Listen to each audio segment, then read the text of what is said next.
Lex specialis derogat lex generalis. Tentunya kita pernah dengar istilah ini. Selamat datang di 2 menit ngobrol hukum. Nah, tentunya kita tahu bahwa dalam ilmu hukum ini merupakan azas yang sangat dasar atau azas hukum umum. Kita belajar di pengantar ilmu hukum. Nah, adapun artinya secara gramatikal adalah lex specialis itu artinya hukum khusus, derogat mengenyampingkan, dan lex generalis adalah hukum umum. Jadi di sini hukum khusus mengenyampingkan hukum yang umum. Nah, di sini dapat kita contohkan sebagai di hukum pidana kita mengenal ada Kitab Undang-Undang Hukum Pidana. Di dalam ketentuan Kitab Undang-Undang Hukum Pidana ini tentunya mengatur hal-hal yang dilarang ataupun pelanggaran yang bersifat umum. Misalkan berkaitan pencurian.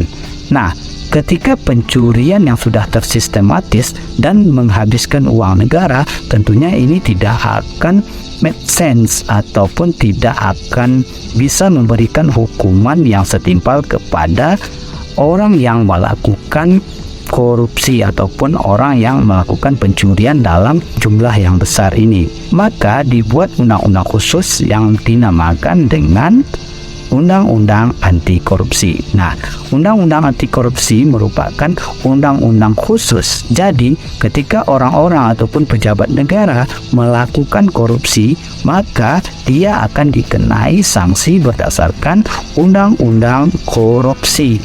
Nah, jadi di sini ketentuan yang ada di ketentuan umum di hukum pidana itu tidak berlaku lagi. Nah, itu inti dari hukum khusus menyampingkan hukum umum. Jika ada contoh lain, silakan ditulis di kolom komentar. Jika suka, silakan follow dan subscribe.